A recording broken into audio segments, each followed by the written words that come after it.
Well, welcome everybody to Friday's edition of our Thrive and Survive Through COVID.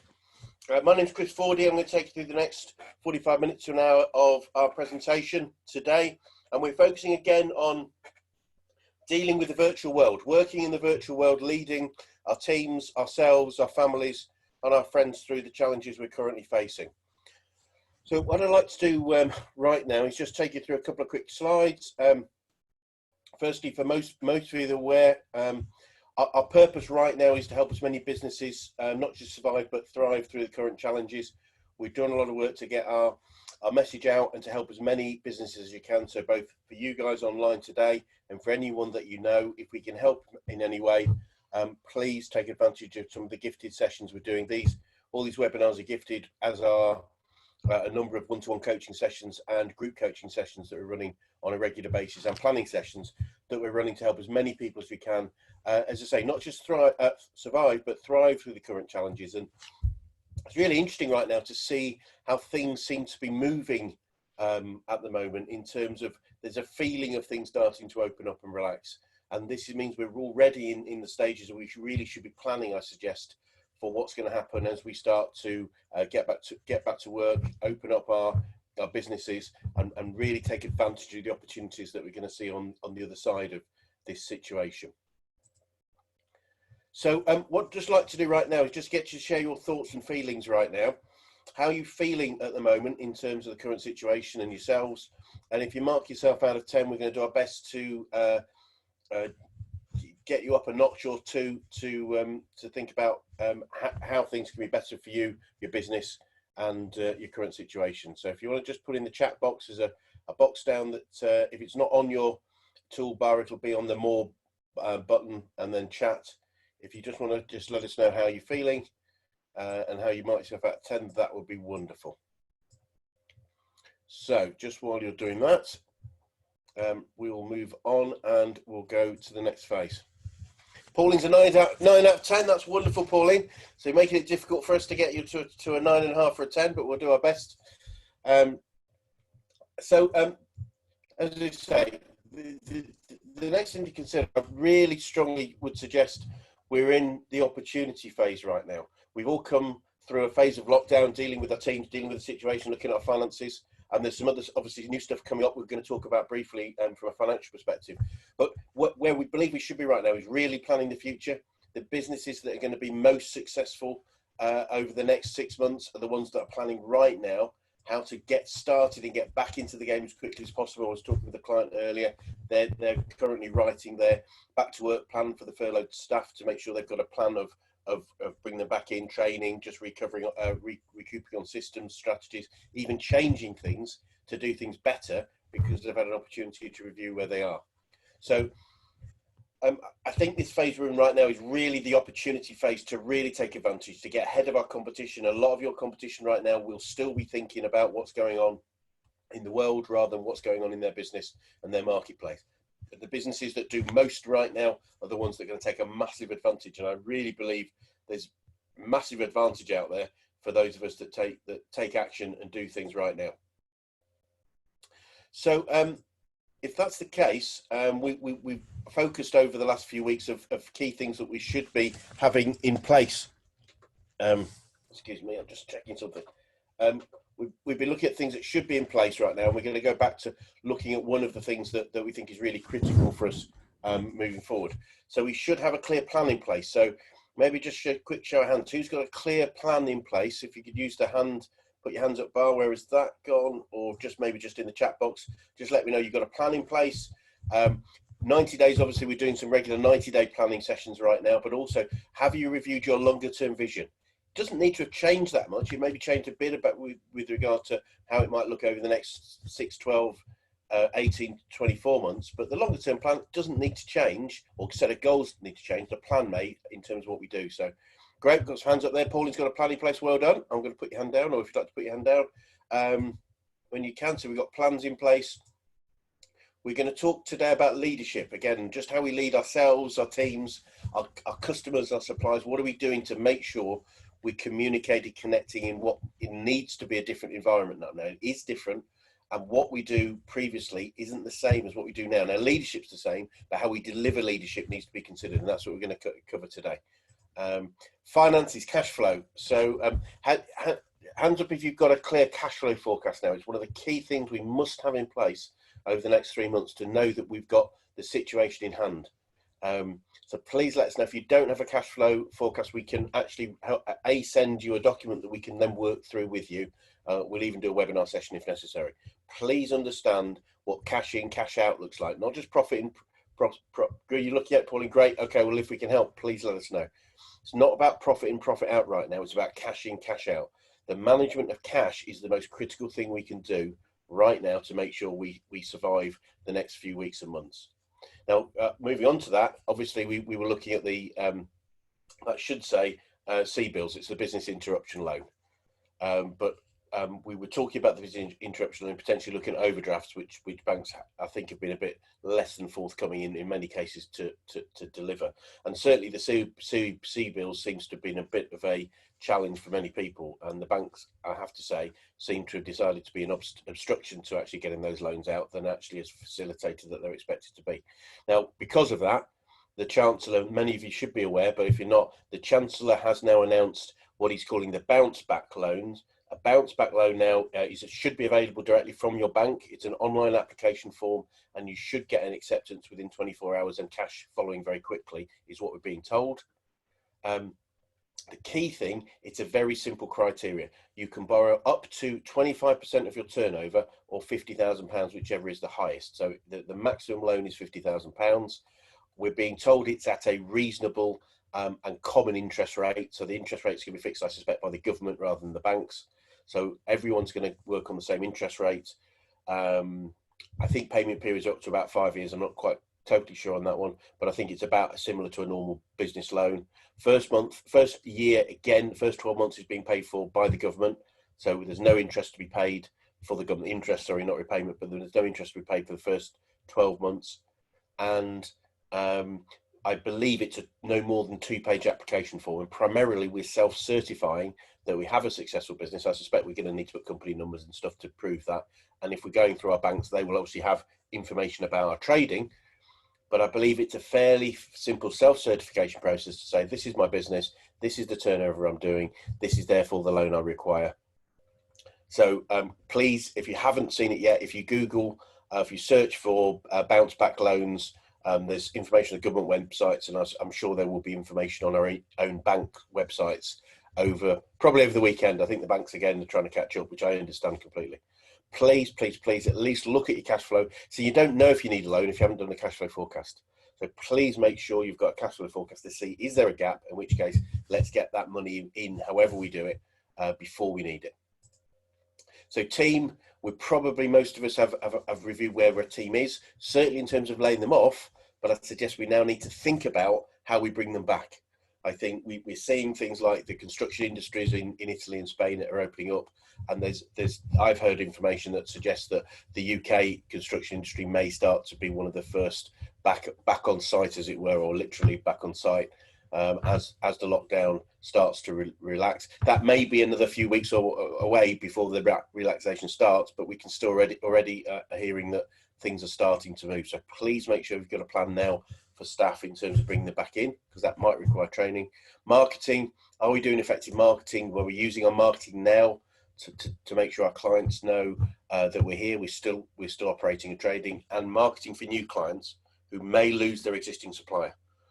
That's an unfortunate thing to say, but it may happen. So let's make sure we're taking advantage of the situation, not just surviving it. Excuse me. Sales, again, how we sell may be different. We maybe need to look at different channels, different people doing it, and obviously a different mechanism to make it easy to buy. And obviously a lot of clients have gone online very sensibly. So let's look at how that happens and what we need to do to make that happen, and whether that is just a temporary situation or whether that could become a long-term addition to the business. Are we looking after ourselves? Hopefully we're all taking regular exercise. The weather's changed a little bit. It was very, very easy to do so when the sun was shining so beautifully, but are we still making sure we're getting our own exercise? We're looking at our own personal finances, not just our business finances, and are we looking after our family and friends and making a plan for our personal futures, not just our business futures? So hopefully all of that makes sense. Now we're gonna focus today on leadership, because again, and this is whether or not we're on our own or with a team. We will also have people we need to lead. Well, that's our family, our friends, our suppliers, our customers need to be led. They need to know we're still leading and planning the future. So wherever you are, however many people in your business, whether it's 1 or 100, this is going to be really relevant to you. Because this is the key change curve that we typically see when a significant change happens in business or in life. As a change happens, we go through a shock phase. We're quite shocked that this happened. Obviously, that happened. We go through a denial phase. Oh, that can't be true. Now, clearly, that we went through that phase pretty quickly because we realised it was true. We go through levels of frustration and anger. That's totally understandable, acceptable, understandable, and potentially acceptable. And we may go through a depression phase of, oh, heck, the world's ending. I don't know what to do. Now, all of those are understandable, but the quicker we move through them to the other side, the better. And hopefully, we're helping you do that over the last few weeks, and we'll continue to help you do that. Because what should happen, where we should be, certainly already, I'd suggest, is we accept the situation, we acknowledge it for what it is. It's not the end of the world, but we need to make changes. And if that's the case, we need to start getting to problem-solving mode and finding different ways to change. Now, if you're on the webinar on Wednesday, we had Harry Baines on from Love Cheese, and he'd just gone through this curve pretty damn quick and actually decided to pivot his business from primarily a shop-based retail cheese and wine shop and cafe into an online service of sending out cheese and wine tasting kits and running cheese and wine tasting evenings online most Saturdays. In fact, he was so busy, he had to go from every Saturday to every other Saturday because he was fulfilling the need of the organisation and the logistical side of decanting the wine and the cheese into the packs and sending them out. So amazing success story of someone that's gone through that curve. Anyone, just any comments now in the chat box? Where would you say you are in that curve personally? Because I'd love to know where we are. Pauline's busy preparing online courses instead of running retreats. Brilliant. Well done, Pauline. Exactly the thing. So you're already moving through to problem solving. Where else is anybody else? We'd be keen to know just where you are and if we can help you, but we're obviously going to focus on leadership later. Okay, well, if you do have some thoughts, please put them in the chat box. And it's useful just for a note, if you're going to do that, make sure it says to all panelists and attendees if you're happy to share with others, because it's great just to let other people know. If you just want me to know, then you can just leave it as all panelists. Okay, guys, so let's working through the change curve. Now, the key thing, go back here, sorry. One of the things to consider on this, wherever you may be, and hopefully many of you are through into problem solving, acceptance of problem solving, not everyone else around you will be there yet. So we already, in terms of leadership, we need to be conscious that some people may still be in depression, anger, frustration, and we need to therefore deal with that. And the best way to find out would be to ask them, how are you feeling? Where do you think where you are right now? How do you feel about the future? And gauge where the key people around you are, so we can help them get through this curve as well. A key point of leadership will be helping them get through this curve, primarily through the classic leadership of, if we're through it, we can encourage people to get through it too. So be a leader in your business, your family, your organisation, and even your friendship circles to help people get through this. I'm still talking to people that are so fearful, they're in the depression, anger stage, that they're really not even thinking about making plans, which logically is, in my opinion, is crazy. We've really got to make plans for the future right now. So let's go on to virtual leadership. So the difference between leading as we're used to and leading in the new world, and even leading has changed over the last 2 or 3 weeks. So we ran this session about 4 weeks ago when we were first moving into a virtual world. But I'd suggest that we need an upgrade on this just to review where we are, because things have changed. Our teams now and our people we deal with have been at home for 4 or 5 weeks. So the way that the new norm is being at home, it may or may not be being active depending on whether they're furloughed or not furloughed, whether there's business or no business. I have to say I'm busier now than I've ever been. Which is actually quite challenging in terms of the level of effort, but it's great in terms of the rewards that we're getting personally about the feeling of helping people. But also the days go so quickly. I mean, I'm starting by 8 o'clock in the morning and about 10 minutes later it's 6:30 in the evening. So it's quite fascinating. So overview. So we're going to talk about how to lead differently. leading remotely, that requires much more influencing than command. Whereas we used to we're able to tell people more clearly what we wanted them to do. We've got to influence them differently because we can't see what they're doing on a regular basis. So monitoring is going to be key. So we need to focus on the 3 O's: outcomes, others, and ourselves. So the outcomes we want to achieve, who are the other people that are involved in these activities and decisions, and what are we going to do to make things happen. We're going to take you through a simple model using technology as a tool. Now, most of us are getting more and more familiar with technology. Obviously, we're running all of these on Zoom, both meetings and webinars, and we're getting used to the differences between the two and the usage of things like sharing documents, using the whiteboards, various other things. So we need to get up to date on these things. And we need a servant leadership mindset. We'll talk about a little bit about that a bit later on, just to give you a better idea of what that means. Is it okay if we operate that way? Is everyone okay with that? Any questions so far? Just if you want to put anything in the chat box, we'll make sure we cover anything that's really important. And anything that's important to you right now, if you think about leadership, not just of your, as I said, of our teams, but potentially our clients, our suppliers. Okay, if you think of anything, please just pop them in the chat box as we go through. So we've got 20 rules, I think, for you, which are going to be great. Key thing is leadership, still leadership. So the first one is leadership first, location second. Don't worry, it's not a totally different way of leading. We just need to refine it and change it slightly for the situations, because it's always been leadership, always will be leadership. So let's make sure we're strong on leadership. So if we're not, let's make sure we're learning and researching the key tools for leadership in general, not just leadership online. Yeah, the principles don't change. So here's the key things we want to consider about leading our teams. How do we know people are really working? So if they aren't furloughed, they are actually working. How do we know that's happening? Previously, you'd know because you walk into the office and you can see what people are doing. So how do we do that? Are people getting enough interaction? Because again, we're now very, very socially apart. If we've got family, that obviously is a great support, but there's also the intellectual connection of our social peers. So we may be more around other people and people we love perhaps more than we do our friend, our colleagues at work, but it's a different type of interaction. So how are we making sure that happens? I know some of our clients are doing social evenings for their teams, or social afternoons just straight after work, just to keep people connected, quizzes, various things that they're doing. It's quite fun. Are we getting good feedback when we need to consider options? Are we getting the feedback from the team? Because typically, again, leaders should and do take feedback from the team. And often that happens a little bit by osmosis, by being around people. Now we're not around them. Are we actively finding that feedback? Because also it's making sure people can see that we're making seasoned and reasoned decisions on what we do. We're not just coming up with it on our own. So by asking other people their opinions actively, we're going to show that we're leading effectively. Can we be as effective as when we were co-located? I believe we can. I think we just need to think differently. I think this is the key area of being effective as leaders and doing things differently. But I believe we absolutely can. And yeah, it's interesting. So let's go at number 2.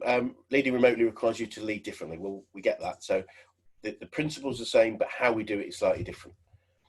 So yeah, 80% of white collar managers have at least one direct report who works in a different location. So now we're seeing that this was true before COVID. Now we know that obviously that's pretty much it's everybody will be in a different place. So it's really, really key to look into what we need to do. So here are the 2 things we need to consider. Yeah, the methods of communication that enabled us to succeed in the past have now changed. So we now know that. I know it's an obvious thing to say, but some of the things we used to do, there's a great phrase, you cannot not communicate. So when you were co-located with people or you were constantly around other people, we were still communicating. Now that has stopped. So we need to replace that non-verbal communication with other things. So please be clear that we need to do things differently. The notion of a leader's sense of isolation is no longer simply emotional. Yeah, so our isolation is complete because we are remote from our team. So we need to find ways to reconnect with our team.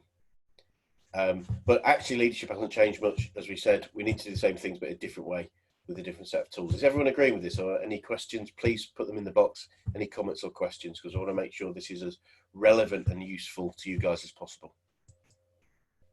So number 3, Working remotely changes interpersonal dynamics. Well, again, all this is obvious. It's all common sense, but as we often say, common sense isn't always that common.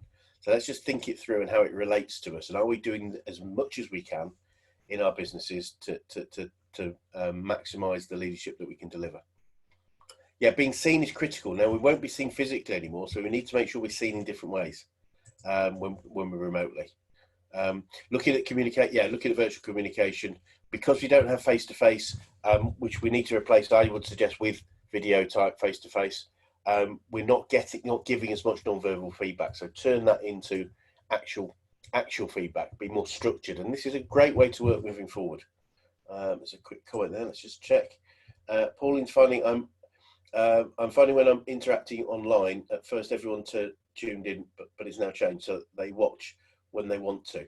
Yeah, and I think that's an acceptable thing to understand. People won't always be as engaged. When you're sitting with them, there's a duty, in effect, to be engaged. People are a little bit less engaged now. A couple of quick tips I'd suggest to help people stay engaged, Pauline: continually to interact ourselves, asking questions. We can't change what other people do directly, but we can change what we do. So maybe a little bit more often check in, ask a question, ask a poll, put your hand up, keep people engaged, because people's concentration can waver in this environment. So little polls, little questions, little exercises, and get people's keep people's interest and concentration. Must ensure your message is easily understood. So when you could see people's faces more easily, you could see when they didn't get it. I can't see any of you guys today, so I don't know if what we're saying is making sense or not. So because of that, it's really important to continually to ask for feedback, for questions, for comments, to make sure you've got people on the same lines as you.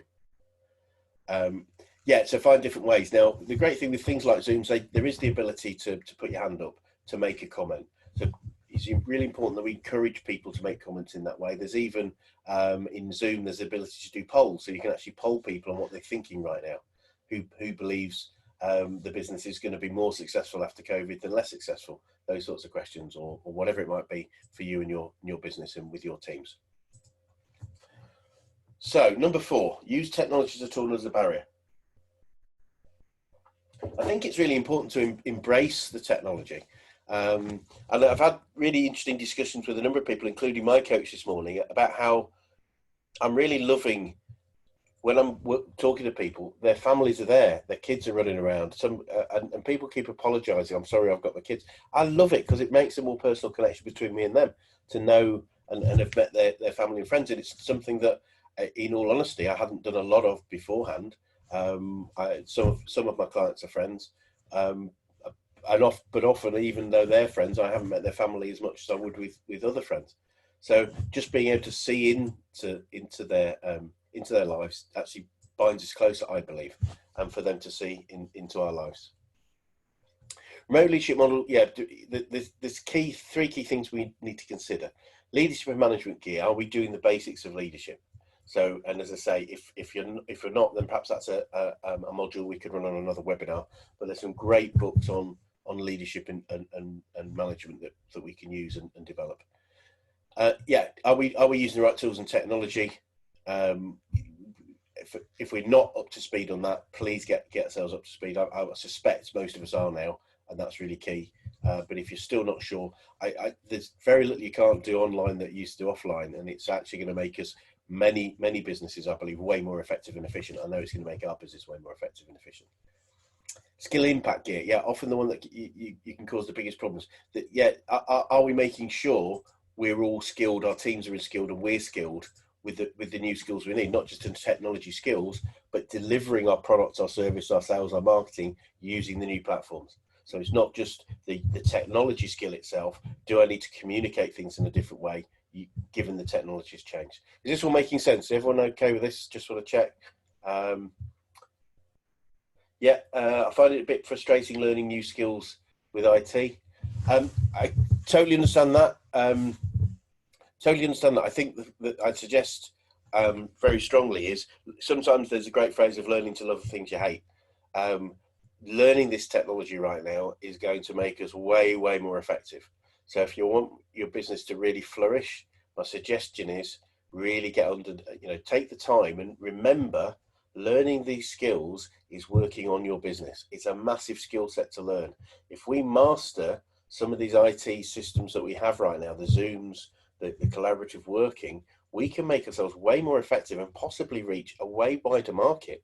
If you think geographically, the ability to now work with people that are way further away than they probably were before by using these tools, we can definitely start to think more globally than we ever have before. So engaging with these things and see them as a route to growth, to success, hopefully changes our mindset about the frustrations we might feel with technology. Funnily enough, I own a technology business, but I'm still challenged by technology nowadays. So I'm totally aligned with that. So yeah, great. Someone's found a contact they're going to teach them. Brilliant. So just find the right people. They're all out there. They're all looking for people to help. So there's so much help out there right now. It's a wonderful thing to see, I think, in this country and in this world, that everyone is so keen to help each other. Right, number 5. Please keep the comments coming. Any questions as well? So virtual leadership, leading requires a focus on the 3 O's we talked about earlier, the outcomes. So do we know the real results, and are we communicating the real outcomes and results we want from our team? Because if they don't know what is required, how can they deliver it for us? Okay, so yeah, there's less environmental cues in terms of, are they okay? Are you checking up on them? With less of that. So we may need just to replace those little looks and those little glances and those little checkups with little messages, little emails. Just make a note. How frequently do I need to contact somebody to make sure they know I'm caring and I'm dealing with them? Others.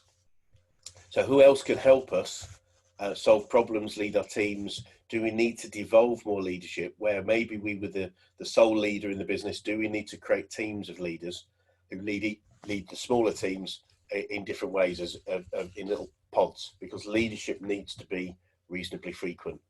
And ourselves, how are we leading ourselves? If we don't have a brightness of future and a vision, it's very difficult for our teams to sign on to that. So how great are we right now of actually thinking about the future, both creating a brightness of future for ourselves and then communicating that brightness of future that helps our teams get way back more engaged with helping us grow the business right now, whether they're on furlough or not. Certainly, I'm sure you're aware, they can still train. So there's a lot of training that could be done, and I suggest absolutely should be done, because we want people to stay in the habit of working so they're ready to come back to work. I think the idea of everyone chilling out and taking time off, even if they're furloughed, doesn't really work for me. I'm lucky we haven't had to furlough. We haven't furloughed anybody, so I'm not totally familiar with that, but I think I can see that being a challenge. So regular, even if it's only an hour a day or a couple of hours a day, keeping people in the habit of doing things and working is going to be key. But that's true of ourselves too. Okay, number 6, leading successfully requires achieving goals of many types. So again, goal setting. So what do we need as the organisation? So if we're starting to vision the future and starting to set a vision and a plan for our teams, what do we need? What's the top level? What's the business, the organisation need to achieve? Then as we split into the teams that may lead themselves or lead themselves more, what goals and targets do they need? And how does the team goal fit the overall organisational goal? And then how that then ripples down into the individual themselves. Now, we don't need to be clever enough to tell them all this. We can just ask them, okay, guys, the goal for the business right now is to keep all of our clients and achieve another 20 clients over the next 3 months. Okay, so marketing team, how are you going to generate those leads to turn into clients? Sales team, how are you going to take those leads and turn them into clients, given we used to actually go and see them and now we can't anymore?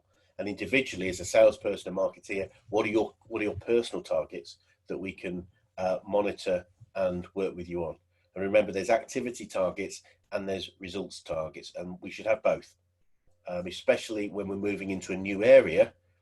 If we've never actually sold online or sold by phone, then we won't necessarily know what the expected target would be in terms of conversion rate. Our conversion rate when we're in front of somebody might be, let's say, 50%. We honestly don't know, if we're not in front of them, whether that'll be more or less.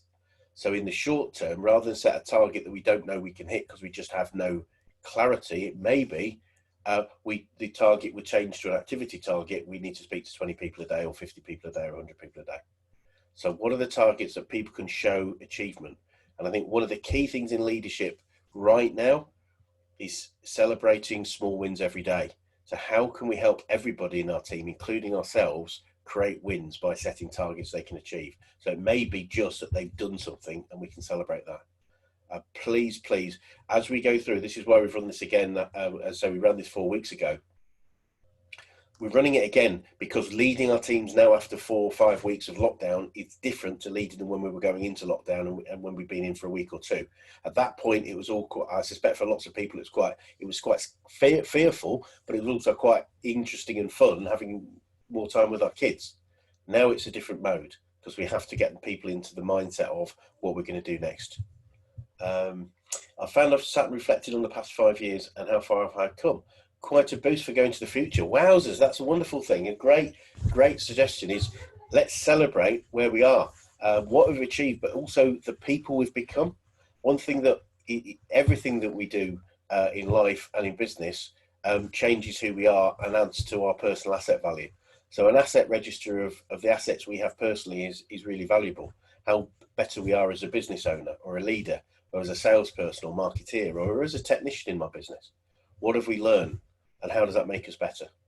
So great point. And great to do that with our teams. Great to do with our teams. What have you learned? Where are you? Compare yourself to where you were 1, 2, 3, 5 years ago. How much better are you? Let's celebrate that.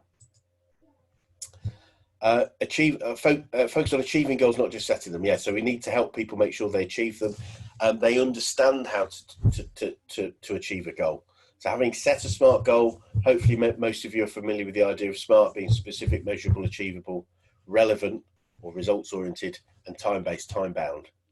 So having set those goals, how do we break those down into a plan of action and how do we make sure we measure them effectively?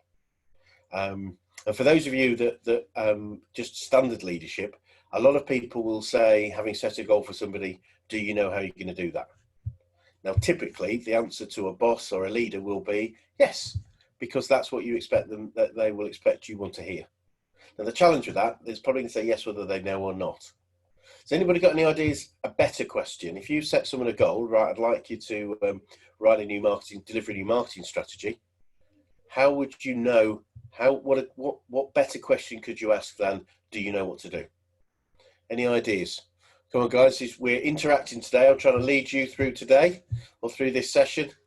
So I'm going to ask you some questions to get interactive. So in your chat box, if you can, what's a better question than, do you know what you're doing?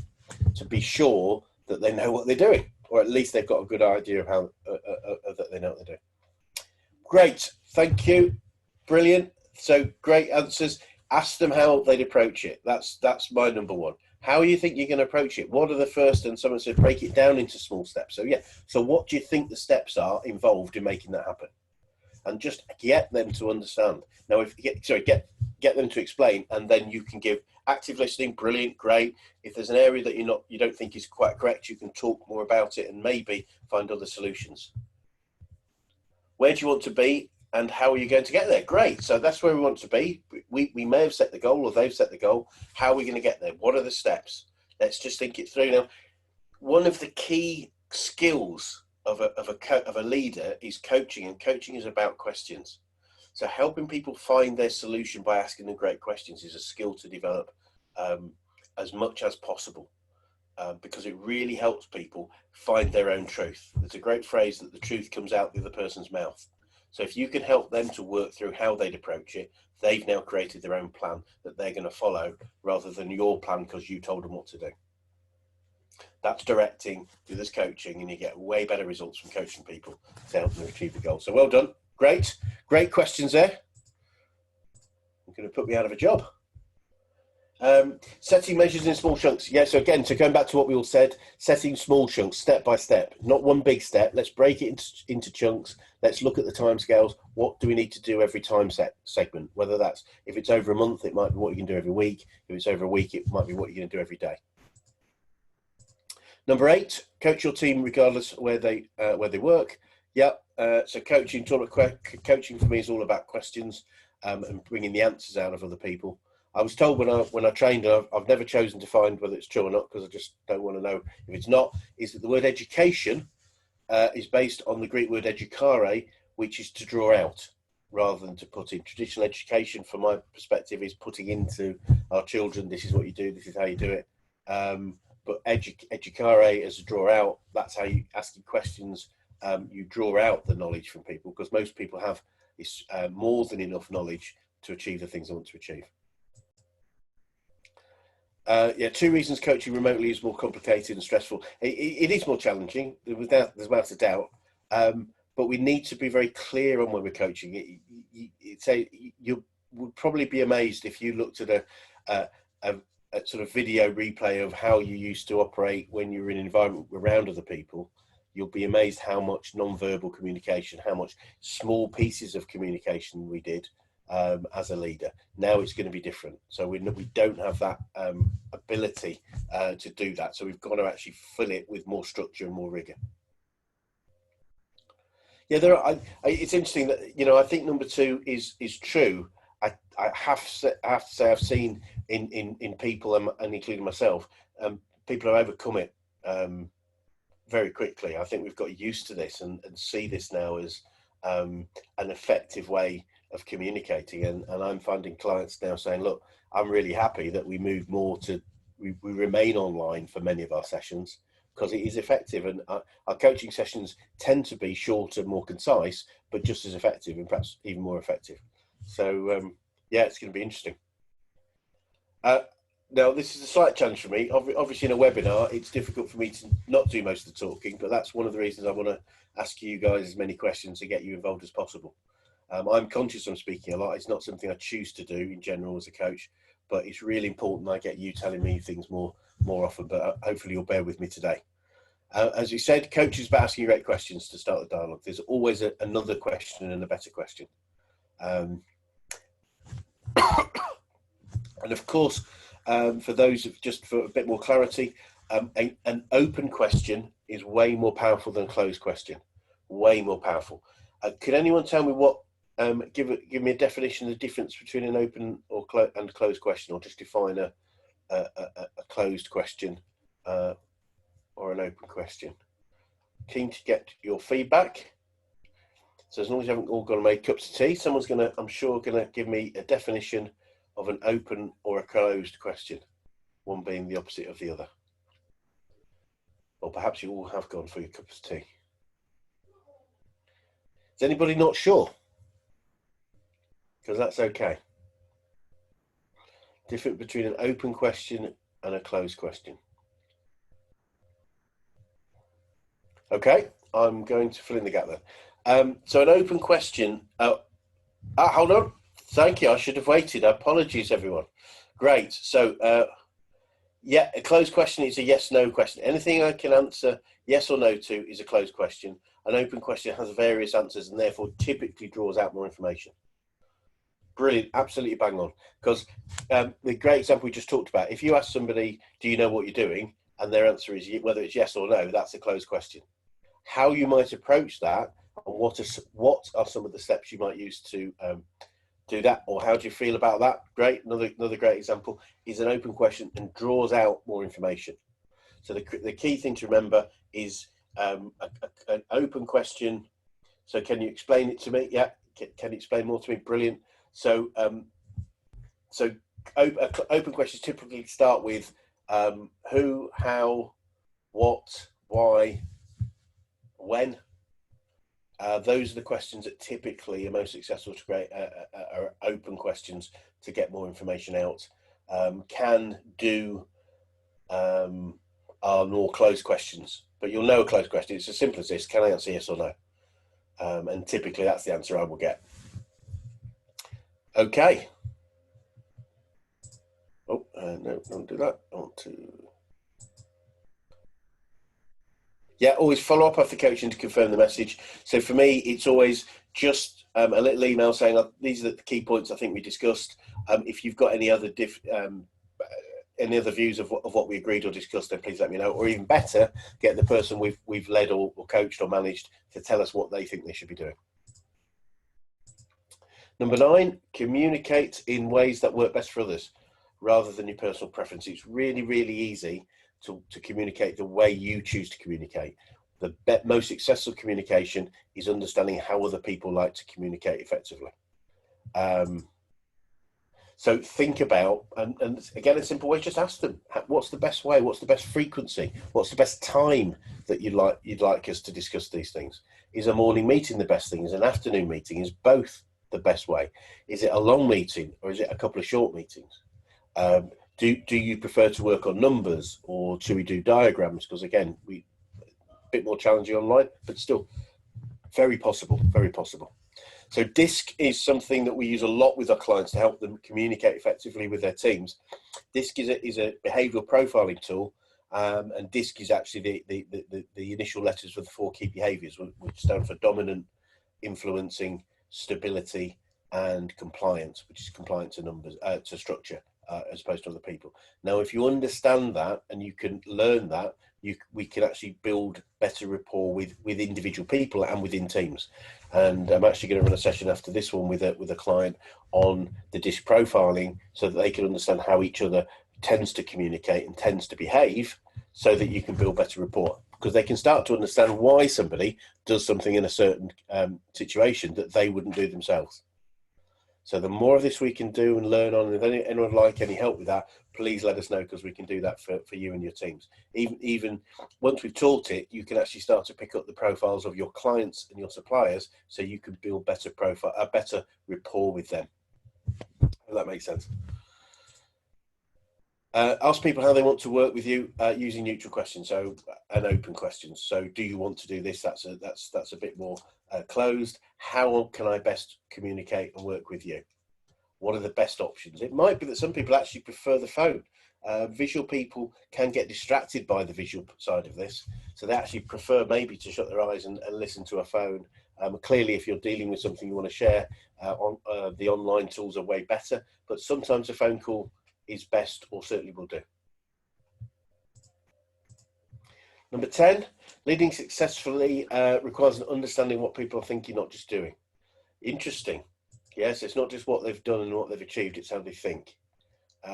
So leaders need to be seen. So see how do you gather information, and how are you showing people that you're still active? See, the challenge is, if you think about it, it's easy to maybe think, if you haven't heard from a team member and you haven't seen anything from them, they may not be doing anything. I don't know if any of you have found that, or even a customer or a client that haven't seen them, nothing's happened, so maybe they're not even dealing with the situation. But the same is true of us, with the people that work with us. If they don't see us doing things regularly and communicating regularly with them, they may think we're not doing anything. It's really, really true of customers. If our customers aren't seeing us being active in the marketplace, and I know one or two of you that I'm speaking to are being very active in the marketplace, but if they don't see us being active in the marketplace, they might think we're closed. They might think we're closed forever. They might think our business is just not going to survive, and therefore they'll go and find some other solution. So it's absolutely key for our team, our suppliers, our customers, that we're seen doing what we should be doing. Yeah, and we need to be more aware, because the impressions are less frequent. So we're not readjusting. If we do something that creates consternation in somebody, they may not get an alternate behaviour for another day or another couple of days. That might leave a challenging taste in the mouth. So we've really got to be key. And one thing I would urge you to avoid before COVID, but absolutely now, is please avoid as little communication by textual communication, including email. Please avoid that for communicating your points of view or working with somebody. Fine for sending information, sending spreadsheets, sending information. But if you want to get a message across, please use the phone, use video, because there's no tonality in text. So I can interpret your text in the way I might think you sent it, rather than the way you meant to send it. Does that make sense for everybody? It's a really interesting point. Great, it's a hand up. Pauline, you've got your hand up. Was that deliberate? Would you like to discuss something? I saw your hand go up, but I might have made a mistake. I'm not seeing anything in the comments yet, so I'll assume you haven't. But You say you agree? Thank you.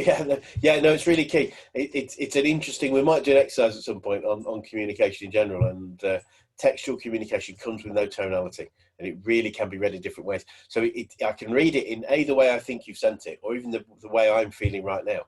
So if I think you are being antagonistic to me, I will read your text as being antagonistic to me. If I think you're being collaborative, I'll read it as collaborative. But we can't take that risk when we send texts and emails. So please be clear. 11, building trust at distance doesn't happen by accident. We've got to work hard at building trust, especially with people that are new to us, whether that's customers or team members. And it can more easily be broken. That's why we need that consistent connection. So make sure we've got a common purpose. I believe it's really key that great relationships or good relationships come when we've got a common objective, common goal. I think great relationships come when we've got a match of values too. So we might both want to get the same place and in the same way, but really key. We've got to trust. I mean, trust is created by believing someone can do what they're going to do. A, can they do it? And B, will they do it? So competency and capability really key. Motives, are they willing to go the extra mile? Do they have a values match? Because we both think it's really, really key. So that's relationships with anybody. Yeah, so the more of those three we have, the more trust we build. Okay, identify the leadership results you need, then select the communication tool to achieve the results. So how can I lead this team, this person in the right way? Let's find the right tool. As I say, I personally feel the Zoom tools are working really well, but it may be newsletters, emails. There may be, if it's one-to-many, it may need to be other things, but it could be video messages as opposed to email messages. So think about how that's worked. We're starting to do more recorded messages, small snippets we're going to post on our Facebook groups, etc., to get our messages across. Yeah, so see how richly it needs to be done. How are we going to do these things and what? And I personally believe, as I say, the more people can see our visual body language and hear our voices, our tonality, the more clear the message that we want to get across will get across. Maximize the tool's capability or you minimize your effectiveness. Yeah, so let's get all over this. If you're going to, once you've picked a tool, make sure we understand how to use it well and effectively. This tool is pretty cool. The thing I like about Zoom, for those of you that haven't picked a tool yet, I've found, and this is probably famous last words, that it seems to be a more stable platform over. I still have telephone lines for my broadband, and so it's technically the bandwidth is quite low, but it seems to work quite well. Hopefully you would agree. But whatever tool we use, let's make sure we start to master it or know somebody that does, that either can teach us or do it for us, whichever we choose. Okay, 14, seek feedback to best serve outcomes, others and ourselves. Yeah, so feedback is the breakfast of champions. We probably all know that. But yeah, existing evidence, get people to tell us how they feel. We can do polls. We can talk to our trusted advisors just to get our feedback on that. Ask open and honest questions. Best relationships, the ones that are open, honest, and adult in their communication. But yeah, we might need to be more patient in our communication because we might need to wait a bit longer to get a response and a result. I'm conscious today, I've asked you guys questions and there has been a gap between, because you've got to type it. You're not speaking to me. So I've got to be more patient with waiting for a response. And I'm conscious sometimes I'm feeling I'm moving forward, perhaps because I'm thinking I'm not going to get a response. So I've just got to be a bit more patient and make sure we prep for things. Yeah, examine your beliefs and self-talk. Self-talk's a really powerful tool, and unfortunately, most of us choose negative self-talk, which makes it a powerful negative tool. I was told a long time ago that the subconscious is the most. If you imagine the subconscious is the most fertile, rich piece of land in the universe, what would you choose to grow in it? Positive thoughts or negative thoughts? And what you choose to grow in it is what you say to yourself. So please be clear. If you want a positive team, a positive set of customers, we've got to think and speak positively at all times. And we've got to have our self-respect and a strong self-image. If our business and our lives are a reflection of ourselves and how we think about ourselves. So if anyone has any challenges with that, please get in touch and we'll help as much as we can. I think probably Pauline talked about looking back over the last 5 years, an asset register, a skills register, a success register of what you've achieved on a regular basis. Wonderful thing to do. Just pat yourself on the back every now and again, because we've all have done amazing things, and it's worth celebrating. Yeah, so you can tell if you've got negative self-talk, you're an idiot, that was stupid, I can't do this, I'm a fraud. The fraud syndrome is a real challenging syndrome, the imposter syndrome. So if anyone does any challenge with that, please get in touch, because we'll do our best to help you with those. They're some of the most fundamentally challenging mindset issues that we often have. So we do a lot of work with ourselves and with our clients on trying to address those. But yeah, here's some of the quick tools. Check your assumptions. Is that assumption, I've made an assumption about something, things will go right or wrong. What's the evidence behind it? And work on evidence rather than assumptions. Assumptions tend to be emotional, but logic and evidence is logical. Yeah, and accept positive feedback is valid. If someone says you've done a great job, you've done a great job. Most of us are quite happy and comfortable to be told we haven't done a good job. Oh, yeah, you're right. But when someone says you have, then that's great. Thank you. Take it with grace and with reality, and get help when we need to. Please get help. And as I say, if we can help anybody, please let us know. 16, accept that you can't do it all. We're not superheroes. We don't need to be superheroes. In fact, those of us that try to be superheroes will be limiting the growth of our business and our success. So we don't need to do it all. In fact, we shouldn't. The proposition is, that there are plenty of people out there that can do the job well enough. So we don't need to recruit perfectionists that are as good as us. But my proposition is there's probably other people that are better than us at doing those things. So let's go and find them. I think one of the most successful ways you can grow ourselves, our business, is to accept we're not the best at it, and I'm going to find people that are. And certainly that's what I'm working on myself in my business. Yeah, so we need to start looking at systemization, structure, and look at whether teams can be implemented to do things that we don't need to anymore. And effective delegation is a recipe for growth.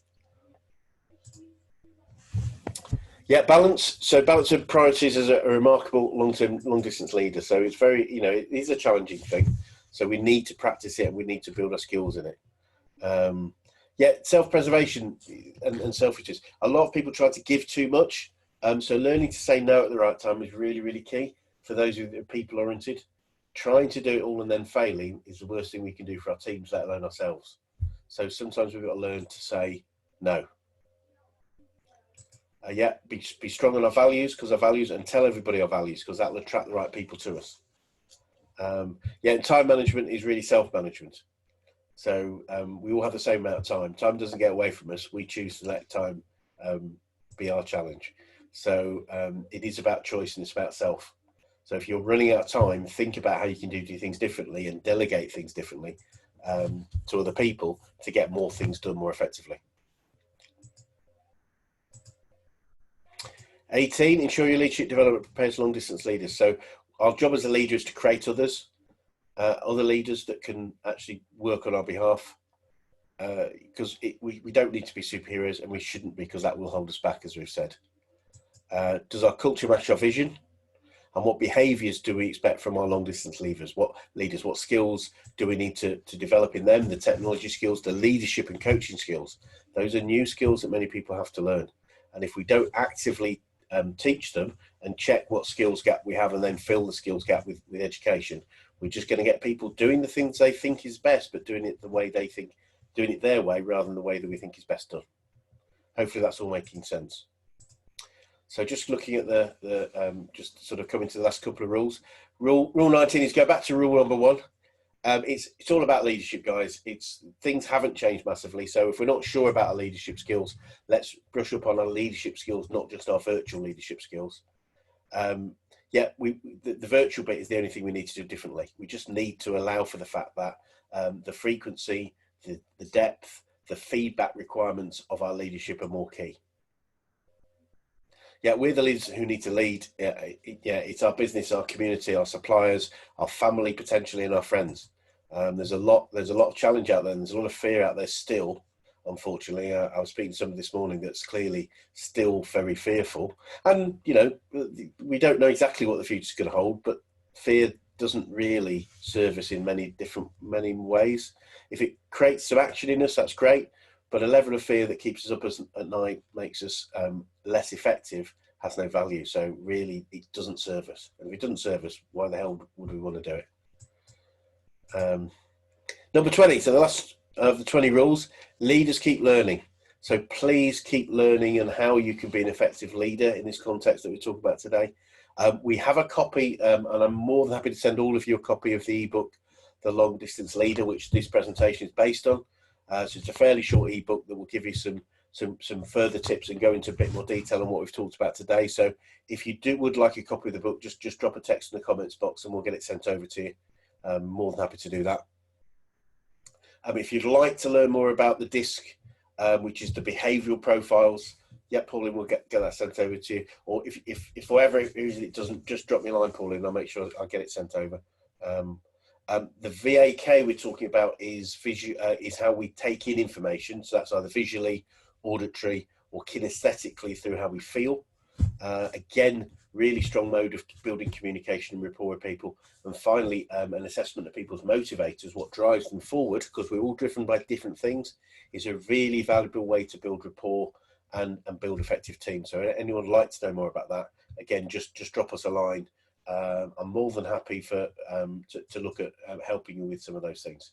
So now we're going to get leading. So we're going to ask you see if you've got any questions, any comments as we wrap up. So please remember, on anything we've talked about today and anything on these series of webinars, and we've got some really exciting things coming up, guys, on the webinars. Please take advantage of the coaching session, of the gifted coaching sessions on any topic at all. If it's just to fix something, a quick half-an-hour coaching session, we're more than happy to give that to you. We just want to help as many people as we can. The webinars are Monday, Wednesday, Friday. We're changing the format a little bit. We're going to make the Monday primarily a drop-in where we can just coach you on a particular problem. So it's another sort of gifted group coaching session, if you like. So, but come on board, but come and listen, even if you haven't got a problem, because you might learn something from somebody else's challenge. We're going to make Wednesdays mainly where possible. We're going to have somebody we're going to interview. We've got quite a few sporting connections that are going to come on board. We've got a very big rugby league star that's going to come on board and have a session with us fairly soon. I'm pretty sure we've got a rugby league coach. We've got a couple of guys from the rugby union world and the footballing world, and we've got quite a lot of connections. I've got a couple of also other great coaches, an Olympic coach, and I'm hoping to get a Paralympic gold medalist. I'm pretty sure I'm going to get on a call fairly soon. So in terms of mindset, growth, leadership, and overcoming adversity, we've got some great people. And Friday, again, we'll probably more of a catch up and a bit more learning for you guys. So for us, because we learn by putting these things together. So any questions on what we've talked about today, or any other challenges or things that are useful today?